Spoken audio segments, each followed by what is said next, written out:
A man who doesn't belong orders a meal he can't possibly afford.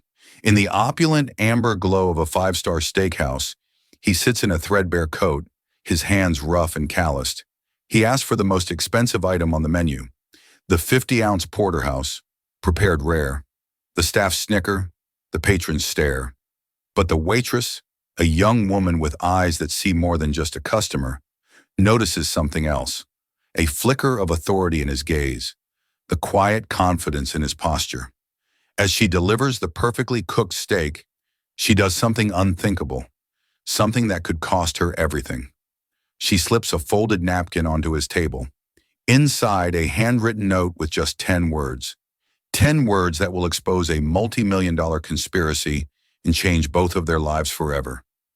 The Gilded Steer was a cathedral of carnivory, a temple dedicated to the worship of prime cuts and aged reds. Located in the heart of downtown Chicago, its mahogany-paneled walls absorb the low hum of money and power.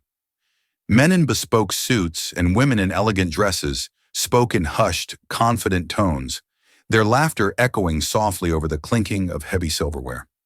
Into this world of quiet luxury walked a ghost from another reality. His name was Elric Ravensdale, though no one in the room would have ever guessed it. To them, he was just a scruffy man in his late 40s, his face etched with lines of worry that his disguise of a few days' beard growth couldn't quite hide. He wore a faded corduroy jacket, jeans that had seen better decades, and work boots scuffed at the toes.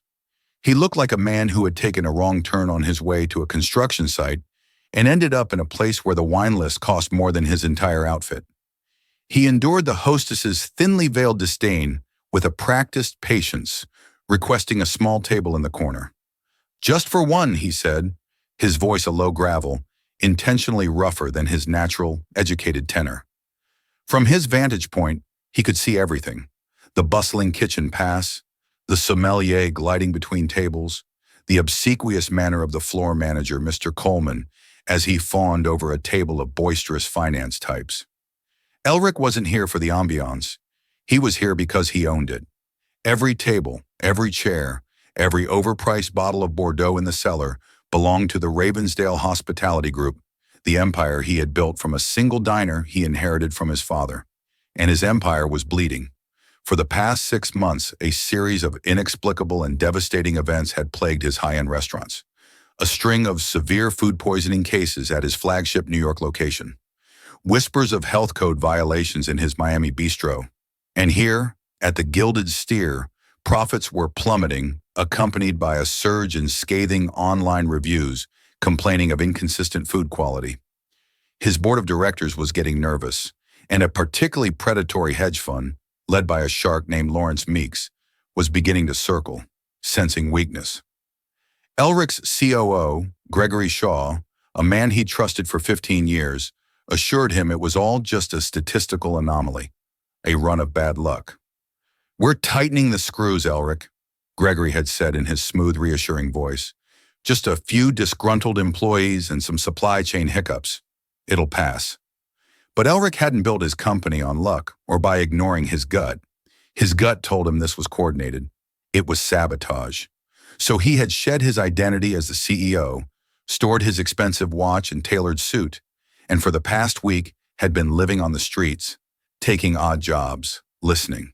He wanted to see his business from the ground up, to feel the pulse of his own company without the filter of executive reports and curated presentations.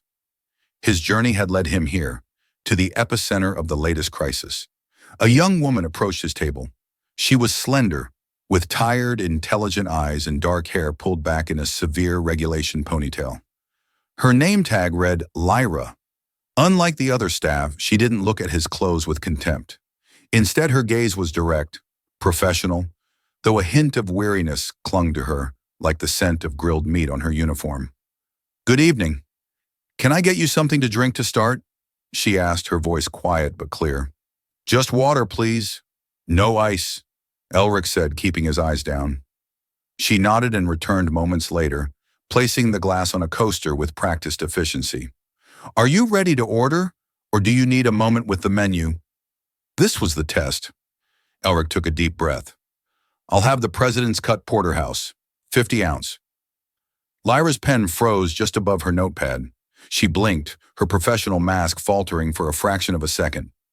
The president's cut was $350. It was a statement piece, a meal for celebration or for closing a deal, not for a lone man who looked like he counted every penny. She glanced from the menu back to his face, her eyes searching for a sign that he was joking. Elric met her gaze. He didn't flinch. He just held it, a silent challenge passing between them. He watched her mind work. She was weighing the risk of embarrassment, his and hers, against the protocol of her job. He saw the flicker of calculation, followed by a decision. She simply nodded, her expression unreadable once more. "And how would you like that prepared?" "Rare," Elric said, "as rare as your chef dares."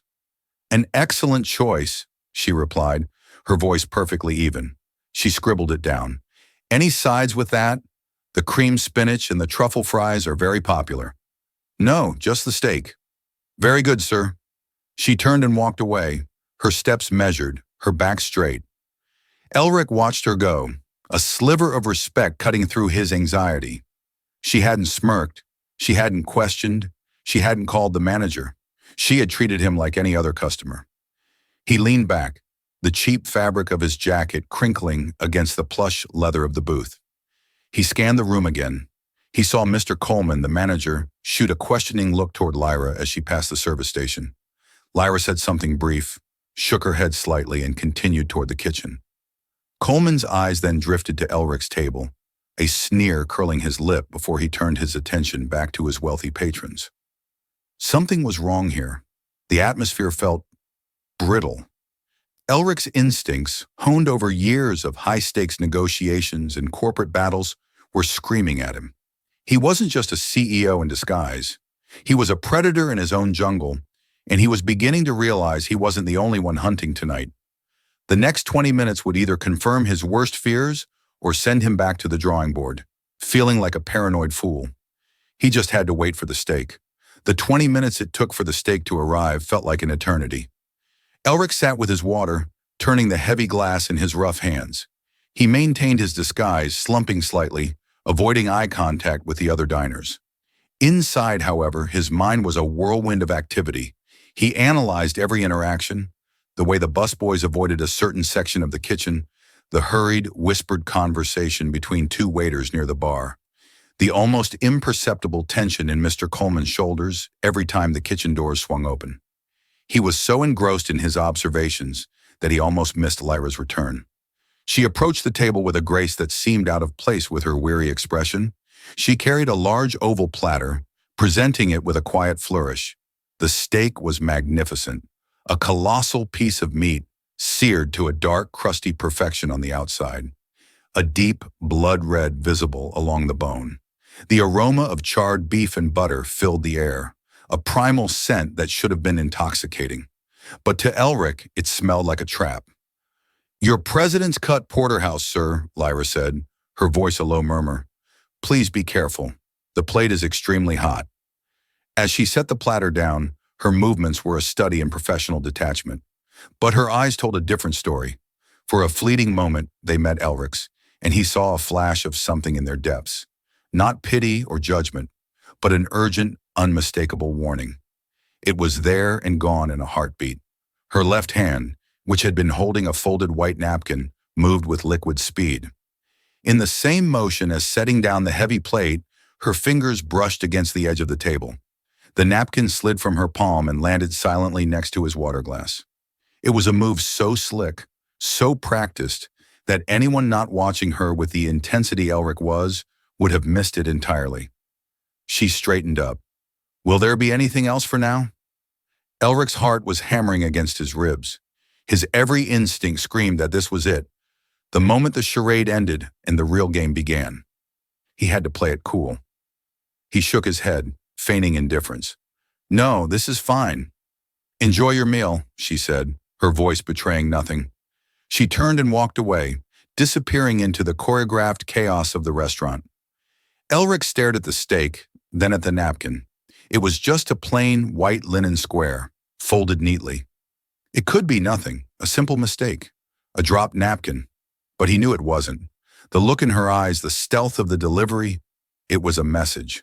His hands felt clumsy as he reached for it. He kept his head down, pretending to adjust his silverware. With his other hand, he slowly, carefully unfolded the napkin under the lip of the table, shielding it from view. Inside, written in hurried, slightly slanted blue ink, were 10 words. They know who you are. The filet is a message. A chill, colder than any Chicago wind, snaked its way down Elric's spine. It felt as if the floor had dropped out from under him. The low hum of the restaurant faded into a dull roar in his ears. They know who you are. His disguise was compromised. His entire undercover operation was a failure. But that wasn't the most terrifying part. The filet is a message. He stared at the magnificent cut of meat on the platter. It wasn't a porterhouse. A porterhouse has 2 distinct sections of meat on either side of a T-shaped bone, the larger New York strip and the smaller, more tender filet mignon. He looked closer. The strip side was perfect, seared beautifully. But the filet was different. It had a slightly grayer, almost boiled appearance beneath the sear, and a faint, almost imperceptible chemical sheen clung to it under the dim restaurant lighting. A message. What kind of message? A threat? A warning? A demonstration? His mind raced, piecing together the fragments. The food poisoning incidents at his other restaurants. The plummeting quality here. This wasn't just about cutting corners with cheaper suppliers. This was active, malicious sabotage. And now they had targeted him directly. They knew the CEO of Ravensdale Hospitality was sitting right here, in this booth, dressed as a nobody. They hadn't tried to poison him subtly. They wanted him to know they could. They had served him his own company's downfall on a silver platter. The arrogance of it was breathtaking. It was a power play, a direct challenge. We know you're here, we know you're watching, and we can get to you whenever we want. He felt a surge of cold fury, quickly suppressed by a wave of calculated caution. He couldn't react. He couldn't storm into the kitchen or confront the manager. That would be playing their game. He was exposed, vulnerable. He looked up, slowly scanning the room. Was he being watched? Was Gregory Shaw sitting in a car outside? Was Coleman, the manager, observing him on a security camera, waiting for him to take that first, fateful bite? He had to get out. But he couldn't just run. He needed to understand what was happening, and the only person who could give him answers was the waitress, Lyra, the woman who had just risked her job, and possibly more, to warn him. He pushed the plate away slightly, a look of mild disgust on his face. He caught Lyra's eye across the room as she served another table. He gave a slight, almost imperceptible shake of his head. He saw her shoulders relax just a fraction. She understood. Now he needed a plan. He had to create a scene, but not a suspicious one. A believable exit. He took a sip of water, his mind working furiously. He would feign a sudden illness. It was cliché, but it was effective. He clutched his stomach, letting out a soft groan. He fumbled in his pocket for his cheap burner phone. He put it to his ear, pretending to take a call. His face, already pale with shock, contorted into a mask of distress. "What? Now?" he muttered into the phone. "No, I understand. I'll be right there." He stood up abruptly, knocking his chair back slightly. The noise drew a few curious glances. He threw a $100 bill onto the table, more than enough to cause confusion later, and walked quickly, but not running, toward the exit, his hand still pressed to his stomach. He didn't look back. He pushed through the heavy oak doors and stepped out into the cool night air, the sounds of the city street a welcome shock to his system. He leaned against the cold brick of the building, taking deep, ragged breaths. He had walked into the Gilded Steer as a CEO playing a role. He walked out as a target. The game had changed, and the first move was his. He had to find Lyra. He had to know what she knew. He glanced at his watch. Her shift would end in a few hours. He would wait. In the shadows of his own empire, Elric Ravensdale prepared for war. The hours Elric spent waiting were a unique form of torment.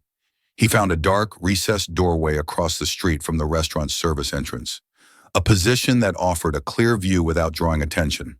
The city moved around him, couples strolling arm in arm, taxis sloshing through puddles left by a recent rain, the distant wail of a siren. To the world, he was just another piece of urban scenery, a homeless man seeking shelter. Inside, he was a king surveying his besieged castle from the outside. Every time the service door opened, his senses went on high alert. He watched busboys hauling out trash bags and kitchen staff stepping out for a quick smoke, their faces illuminated by the glow of their phones. He saw Mr. Coleman exit once, his face a mask of smug satisfaction as he spoke into his phone. And Elric felt a visceral urge to cross the street and confront him. But he held back. Patience was a weapon, and right now, it was the only one he had. Finally, at a little past midnight, he saw her. Lyra emerged from the service entrance, her shoulders slumped with the fatigue of a long shift. She had traded her uniform for a simple jacket and jeans, and she carried a worn backpack slung over one shoulder. She paused under the alley light, checking her phone before starting to walk down the street, away from the main thoroughfare. This was his chance. He pushed himself off the wall and crossed the street, his footsteps quiet on the damp pavement. He kept his distance at first, not wanting to startle her. He followed her for a block as she headed toward a less crowded side street where the late-night bus would likely run. "Lyra!" he called out, his voice low but carrying in the quiet street. She stopped dead, her body instantly rigid with fear. She spun around, her hand flying to the strap of her backpack, her eyes wide and searching the darkness. Elric stepped into the circle of light cast by a street lamp, holding his hands up in a non-threatening gesture. "It's me," he said softly, "from the restaurant. The man who ordered the steak." Recognition dawned on her face, quickly replaced by a storm of other emotions. Alarm, suspicion, and a sliver of relief. "What are you doing? You shouldn't be here. You need to go." "I'm not going anywhere until you tell me what's going on," Elric said, taking a careful step closer. "That note you gave me, you saved my life tonight, or at the very least, saved me from something terrible. I need to know why." Lyra scanned the street, her gaze darting nervously into the shadows. "We can't talk here. It's not safe." "Then where?" Elric pressed. "Your apartment? A coffee shop?" She let out a short, bitter laugh. "You think I want a man who looks like you knowing where I live? And what coffee shop is open at this hour?" "No, there's an all-night diner 3 blocks from here. O'Malley's. It's bright, it's public. We can talk there. Stay on the other side of the street until we get there." It was a smart precaution, and Elric's respect for her grew. He nodded in agreement. The walk was silent and tense. Elric matched her pace from across the street, his mind formulating 100 questions. O'Malley's diner was a relic from another time, a bubble of fluorescent light and the smell of old coffee. They slid into a booth at the back, the cracked vinyl cool against their skin. A tired-looking waitress took their order, black coffee for both, and left them alone. "All right," Elric said, leaning forward. "Start from the beginning. They know who you are." "Who are they?" Lyra wrapped her hands around the warm mug the waitress had delivered, as if drawing strength from it. "I don't know names," she began, her voice barely above a whisper. "Not all of them, but I know the manager, Mr. Coleman, is part of it. And there's a man in a suit who comes late at night after closing. He never eats. He just goes to the office with Coleman. I saw him once. He had cufflinks with the initials GS. GS. The letters hit Elric like a punch to the gut. Gregory Shaw, his COO, his friend.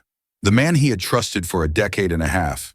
The betrayal was so profound, so absolute, it left him breathless.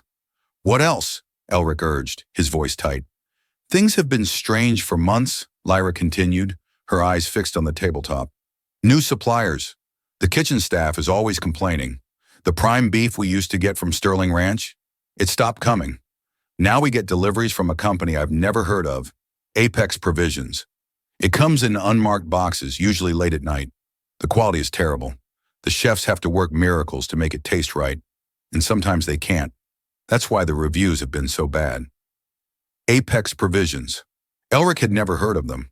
All of his restaurants had exclusive, long-standing contracts with the best suppliers in the country, negotiated by his procurement division, a division that reported directly to Gregory Shaw. "The filet," Elric said. "What was the message?" "I heard Coleman on the phone this afternoon," she said, her voice dropping even lower. He was laughing. He said, "The big man himself is coming in for a taste test tonight, playing poor. Let's make sure we give him the special cut." Then he mentioned a chemical, something that wouldn't be traceable after a few hours, but would cause intense gastrointestinal distress. He said it would be the perfect message to convince the board that the brand was terminally ill. So that was their plan. Not to kill him, but to incapacitate him, to humiliate him and his company from the inside out. A food poisoning scandal involving the CEO himself would be the final nail in the coffin, sending the stock price into a freefall. Lawrence Meeks and his hedge fund would be there to pick up the pieces for pennies on the $1, likely with Gregory as their newly installed puppet CEO. It was brilliant in its sheer, unadulterated evil. "How did you know it was me?" Elric asked, the question that had been burning in his mind. Lyra finally looked up, meeting his gaze directly. "Your watch," she said. Elric instinctively glanced at his wrist. It was bare. "I'm not wearing a watch." "Not tonight," she corrected him. "I saw a picture of you once, in a business magazine someone left behind a few months ago. A profile on the Ravensdale Hospitality Group. In the photo you were wearing a Patek Philippe Calatrava, the 5227R model. It's a very distinctive watch. Rose gold, officer's case back." Elric was stunned. He did own that watch. It had been a gift from his father. "3 days ago," Lyra went on, "a man came in for lunch. He was dressed like you are now, looked like he'd been sleeping in his car. But when he reached for his wallet, his sleeve rode up. He was wearing that exact watch. The light caught it just right. It didn't fit. A man with a $60,000 watch doesn't wear a $10 shirt unless he's trying not to be seen. He sat in the same corner you did, watching everything." I realized then that the big man Coleman was expecting wasn't some food critic. It was you. Her observational skills were astonishing. She didn't just see things. She understood them, connected them. She was a waitress, but she had the mind of an analyst. "Why risk it?" Elric asked, his voice filled with genuine awe and gratitude. "Why warn me?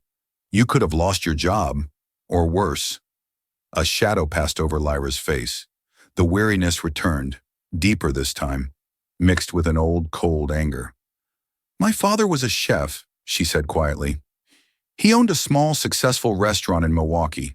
A big corporation wanted to buy the property to build a hotel. He refused to sell. For 6 months, they made his life a living hell. Fake health code complaints, suppliers who suddenly lost his orders, bad reviews posted online by people who had never even eaten there. They ruined him. They bled him dry until he had to declare bankruptcy. He lost everything. He died of a heart attack 2 years later. I saw the signs here. I saw what they were doing. I wasn't going to stand by and watch it happen to someone else." In that moment, Elric Ravensdale wasn't a CEO talking to an employee. He was just a man looking at a woman who had acted with more honor and courage than his entire executive board combined. He saw not a victim, but a fighter. "Gregory Shaw," Elric said, the name tasting like poison. "The man with the GS cufflinks. He's my chief operating officer." Lyra nodded slowly, a grim understanding dawning on her. "Then the rod is at the very top." "Yes," Elric said, a newfound resolve hardening his voice. "And you and I are going to cut it out. But I need your help. I can't trust anyone inside my own company.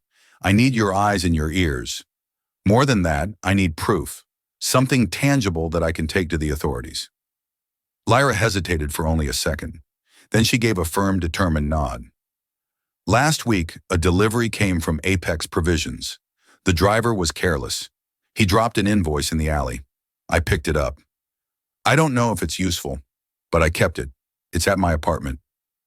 Elric leaned back, a slow, dangerous smile spreading across his face. It was the first time he had smiled in weeks. An invoice, a paper trail. It was a start. It was a thread. And he would pull on it until the entire corrupt tapestry unraveled.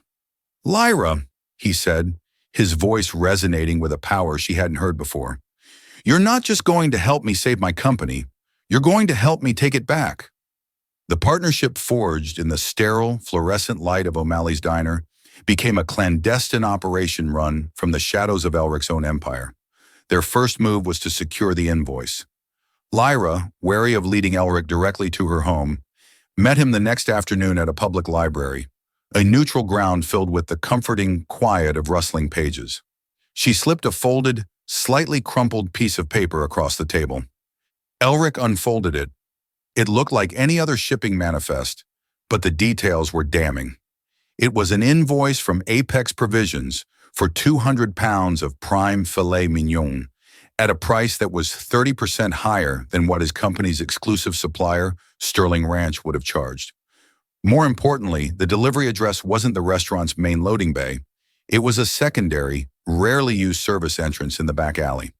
The payment method was listed as a direct wire transfer authorized by a unique 4-digit code. This code, Elric murmured, pointing to the number, it's an executive override authorization. Only 5 people in the entire company have one. One of them, he knew, was Gregory Shaw. This was their thread. For the next 48 hours, Elric transformed a cheap anonymous motel room into a makeshift command center. He brought in a series of burner phones and a powerful laptop, paying for everything in cash.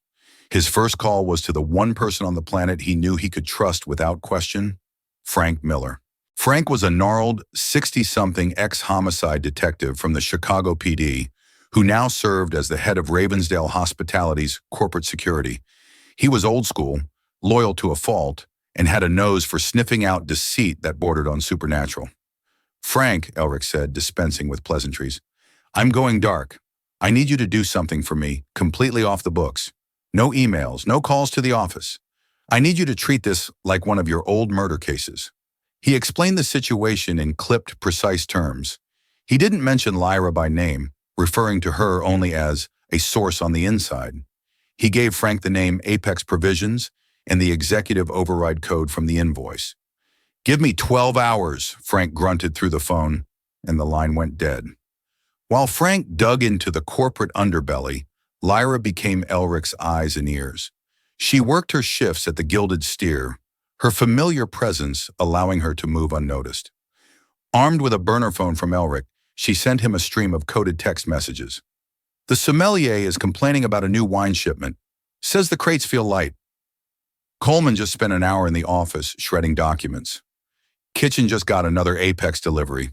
The salmon looks pale. Chef is furious." Each message was another piece of the puzzle. The scam wasn't just limited to the beef. Shaw was systematically replacing their top-tier supplies with cheap, inferior products across the board, seafood, wine, even produce, while billing the company for the premium originals through the shell company, Apex Provisions. He was pocketing the difference, a fortune skimmed from the company's coffers, while simultaneously destroying its reputation for quality. It was a two-pronged attack designed to cripple the company and make it ripe for a hostile takeover. Frank called back in 10 hours. "It's a ghost," Frank said, his voice grim. Apex Provisions was registered 6 months ago to a P.O. box in Delaware. No office, no warehouse, no employees listed. It's a classic shell. The money from the wire transfers, like the one you mentioned, gets funneled through 2 more accounts before landing in an offshore fund in the Cayman Islands. "Can you trace it to Shaw?" Elric asked, his knuckles white as he gripped the phone. "Not directly, he's too smart for that. The fund is registered under a holding company, which is registered to another, and so on. But," Frank paused for effect, "I did find something interesting. The initial incorporation fee for Apex Provisions was paid with a cashier's check from a bank branch just 2 blocks from our corporate headquarters. I have a friend down at the precinct pulling the security footage from that day. It's a long shot, but it's something." It was more than something. It was a potential link, a mistake. Even the smartest criminals get careless. Elric's next step was to understand the full scope of the financial damage. Hacking into his own company's servers was risky. Any unusual remote login would trigger alarms on the IT department's network, a department that ultimately reported to Gregory Shaw. He needed physical access. He arranged to meet Lyra again, this time after her shift in the pre-dawn darkness. He had her borrow a master key card from Coleman's office. It was a huge risk for her, but she did it without flinching, hiding it in a half-empty coffee cup as she left the restaurant. Under the cover of darkness, Elric, now dressed in a clean but unremarkable maintenance uniform he'd bought at a thrift store, used the key card to enter the corporate headquarters. The silent, empty skyscraper that bore his family name felt alien to him. Every shadow seemed to hold a threat. He made his way to the accounting department. Thanks to his intimate knowledge of the company's systems he had helped design, he was able to bypass the initial security on a senior accountant's terminal. He plugged in a shielded hard drive and began downloading years of financial data, focusing on the procurement and accounts payable ledgers. The download was agonizingly slow. Every distant clang of the elevator, every hum of the building's ventilation system sounded like approaching footsteps. Just as the download completed, his burner phone vibrated. A text from Frank. It was a single grainy image, a still from a bank's security camera. It showed a man at a teller's window, his face obscured by a baseball cap and sunglasses. But the man's suit was sharp, his posture confident, and on his wrist, catching the light, was the distinct glint of a gold watch and a pair of cufflinks. The image was too blurry to make out the initials, but Elric knew. It was Gregory. He copied the file, wiped the terminal of his presence, and slipped out of the building, his heart pounding a frantic rhythm. Back in his motel room, he and Frank, who had now joined him, began to sift through the mountain of data. They cross-referenced the invoice Lyra had found with the company's ledgers.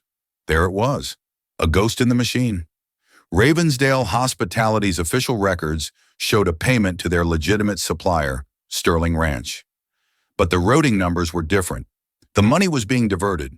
They found dozens, then hundreds, of similar transactions over the past 6 months across 3 of his flagship restaurants. The total amount was staggering.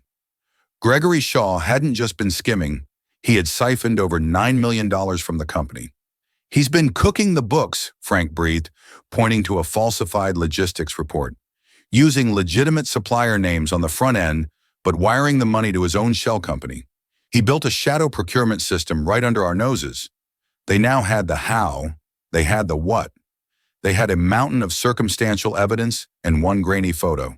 It was damning, but a clever lawyer could still tear it apart. Shaw could claim he was being framed, that a junior accountant made a mistake, that the photo was inconclusive. It's not enough, Elric said, rubbing his tired eyes. I need to corner him. I need a confession. Or I need an eyewitness who can tie him directly to the sabotage.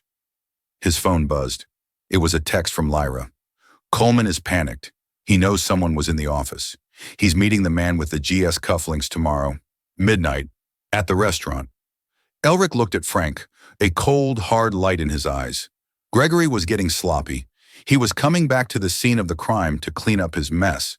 He's not just going there for a meeting, Elric said, a plan forming in his mind. He's going there to get caught. The Gilded Steer was never more silent than it was at midnight on a Tuesday. The dining room, usually alive with chatter and music, was a cavern of shadows, the tables and chairs like sleeping beasts. But in the back office, the air was thick with panic.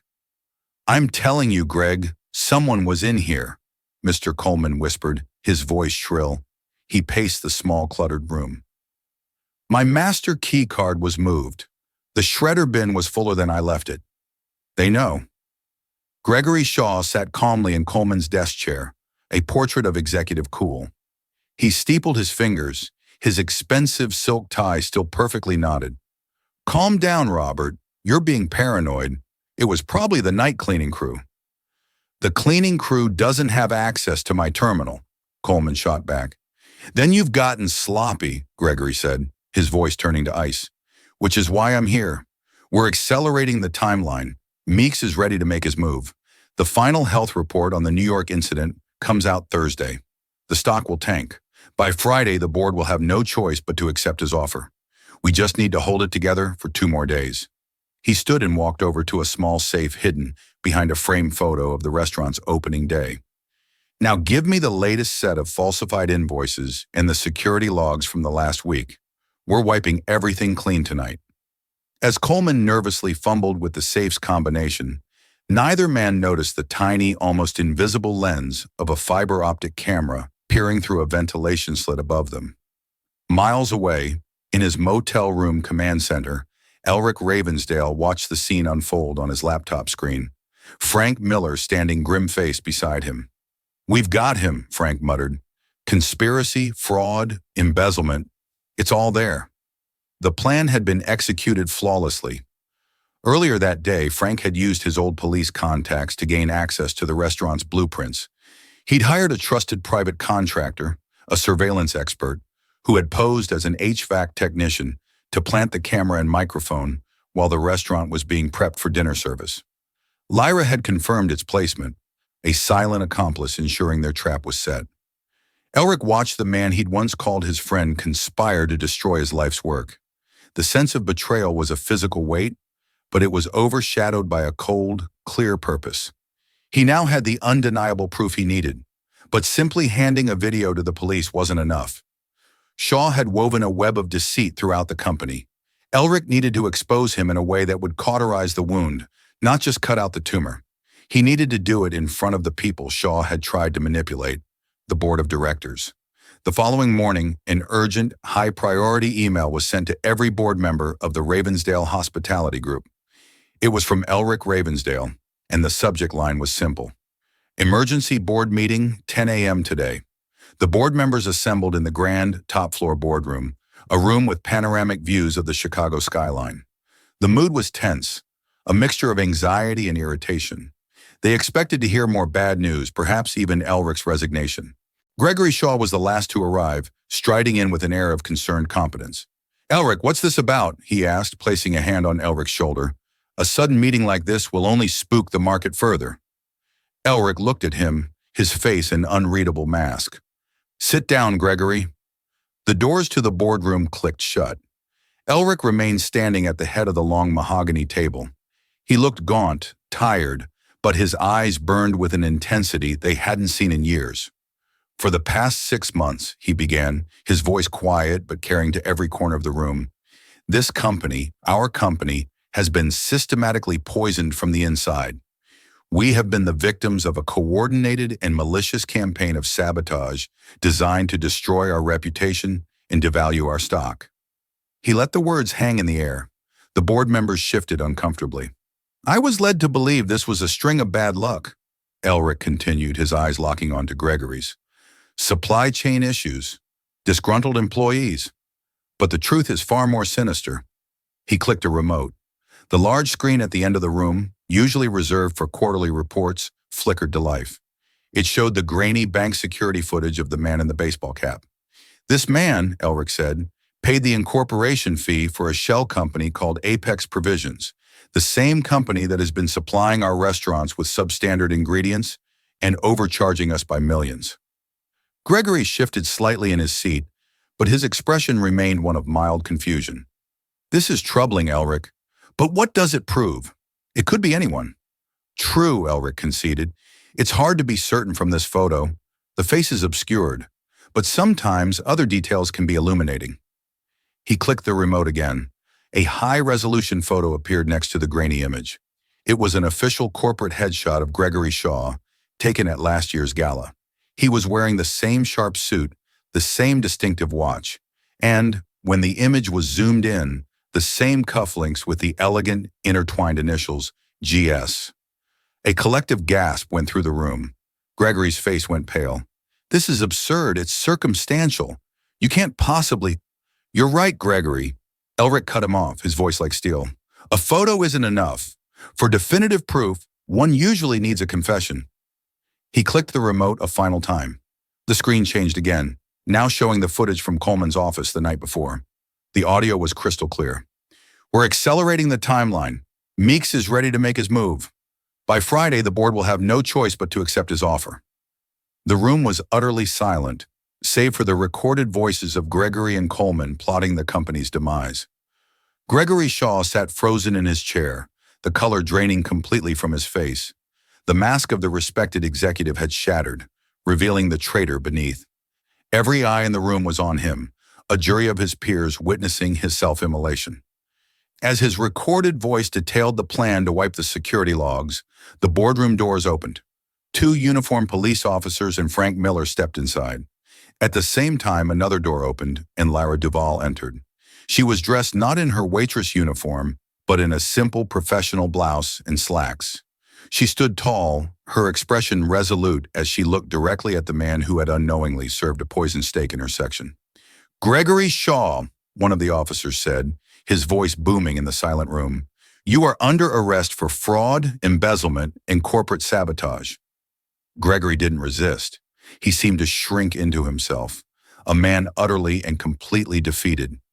As the officers cuffed him, his eyes met Elric's one last time. He saw no triumph in his old friend's gaze, only a profound, weary sadness. Elric turned to the stun board.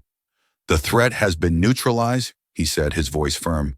"The work of rebuilding our company's integrity begins now. And it will begin with the help of the one person who showed more integrity than anyone. Miss Duval, who you see standing here.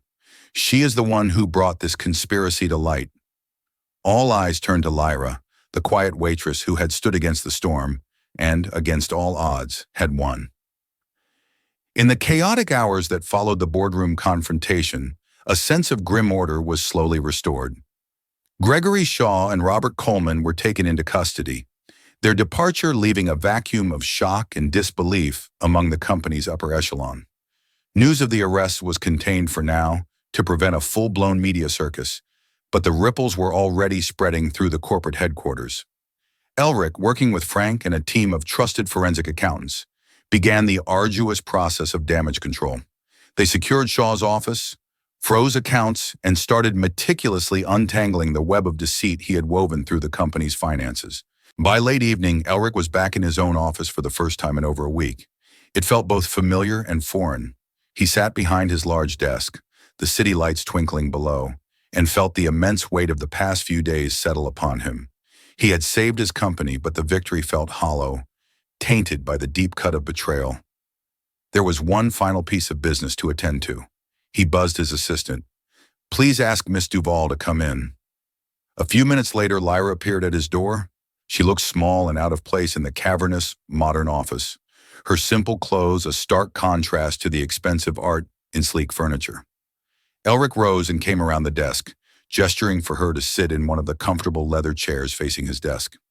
"Lyra," he began, his voice softer than it had been all day. "I don't even know where to begin. Thank you feels insultingly inadequate for what you've done. You didn't just save my company. You risked everything, your job, your safety, based on a gut feeling in a profound sense of right and wrong. I have never in my entire career witnessed an act of such courage and integrity." Lyra simply nodded, her hands clasped in her lap. "I did what I thought was right." "You did," Elric agreed, "and such an act deserves to be rewarded." He leaned forward, his expression earnest. "Ravensdale Hospitality has a discretionary fund for situations like this. Whistleblowers, extraordinary service. I have authorized a payment to you, $250,000, tax-free." He expected a gasp, tears of joy, a flood of relief. He saw none of it. Lyra's expression didn't change. She looked at him, her gaze steady, and after a moment of silence, she spoke. "No, thank you, Mr. Ravensdale." Elric was taken aback. "I'm sorry, I don't think I understand. Is the amount not sufficient? I can authorize more. 500,000. Tell me a number. Whatever you think is fair." "The amount isn't the issue," she said, her voice quiet but firm. "I don't want the money." This was the second time Lyra had completely upended Elric's expectations. First with the note, now with this. He was a man who understood transactions. Effort was exchanged for payment, risk for reward. It was the fundamental language of his world. Lyra's refusal was a word in a language he didn't speak. "Why?" he asked, genuinely bewildered. "You've earned it. You deserve it. Think what you could do with that money. A new life, a new start, away from all of this." It was then that Lyra finally allowed herself a small, sad smile. "Mr. Ravensdale, you are a very powerful man. You see the world in terms of assets and liabilities, profits and losses. But I can't be bought, because what I did wasn't for sale." She leaned forward slightly, her weariness replaced by a passionate intensity. "I told you about my father. When his restaurant was destroyed, it wasn't the loss of money that broke him. It was the injustice. It was the feeling of being powerless while corrupt. Wealthy men dismantled his life's work for their own gain. He lost his purpose. He lost his spirit. The money was just a symptom of that." She took a breath, her gaze unwavering. "When I saw what was happening at the Gilded Steer, It felt like I was watching it happen to my father all over again. The spoiled food, the deceit, the arrogance of men like Coleman and Shaw. It was the same disease. Giving you that note wasn't a business decision. It wasn't an investment I made hoping for a return. It was a moral one. It was for my father. It was for the part of me that still burns with anger at what they did to him. Taking money for it would cheapen that. It would turn an act of justice into a transaction. I can't do that. Elric sat back in his chair, stunned into silence.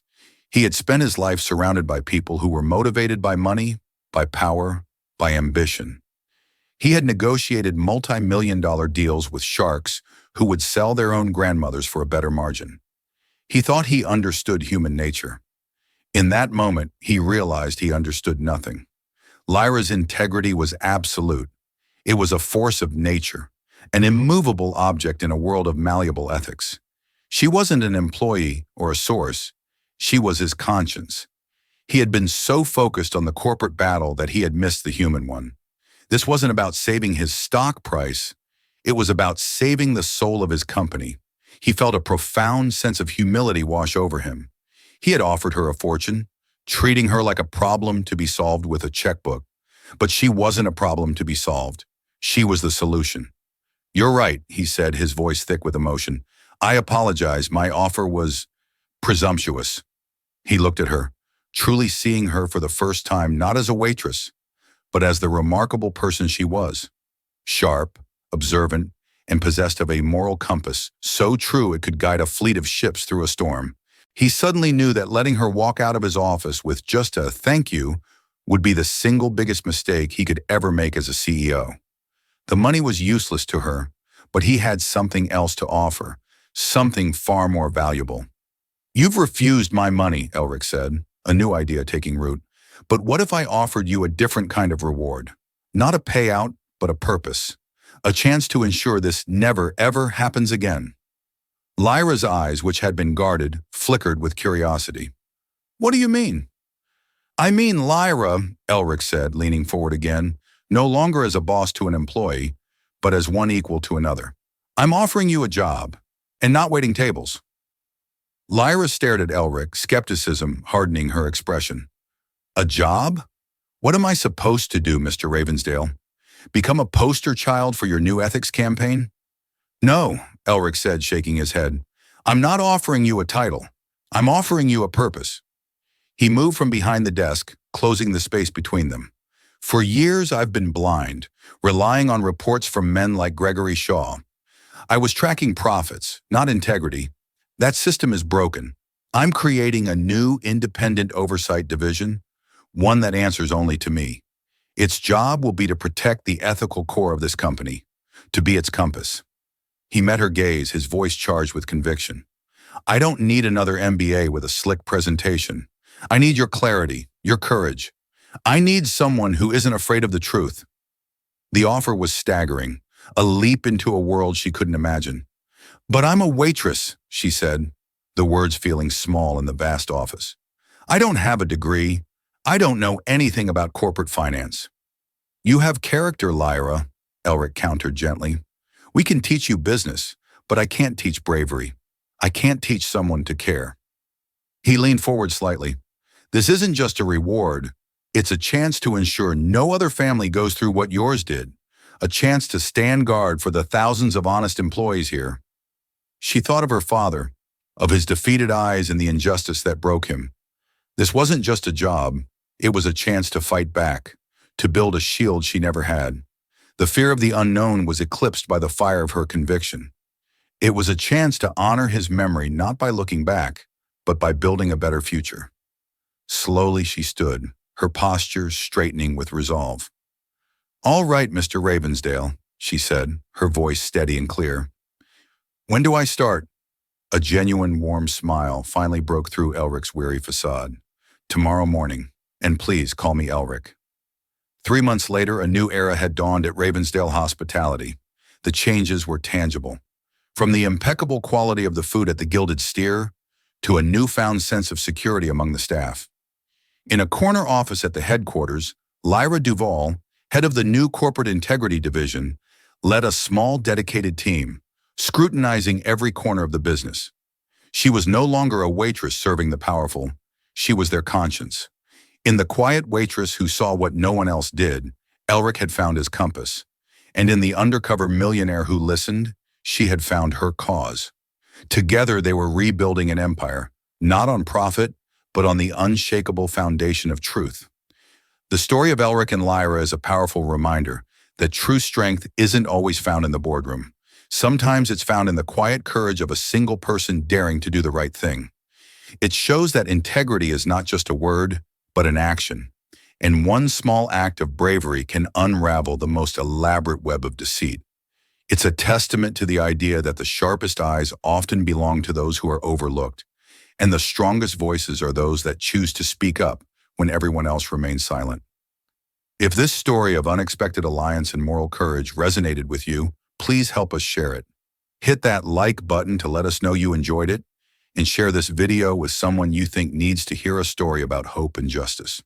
Don't forget to subscribe to our channel and turn on notifications so you won't miss our next real-life drama. What did you think of Lyra's final decision? Let us know in the comments below. We read everyone. Thank you for listening.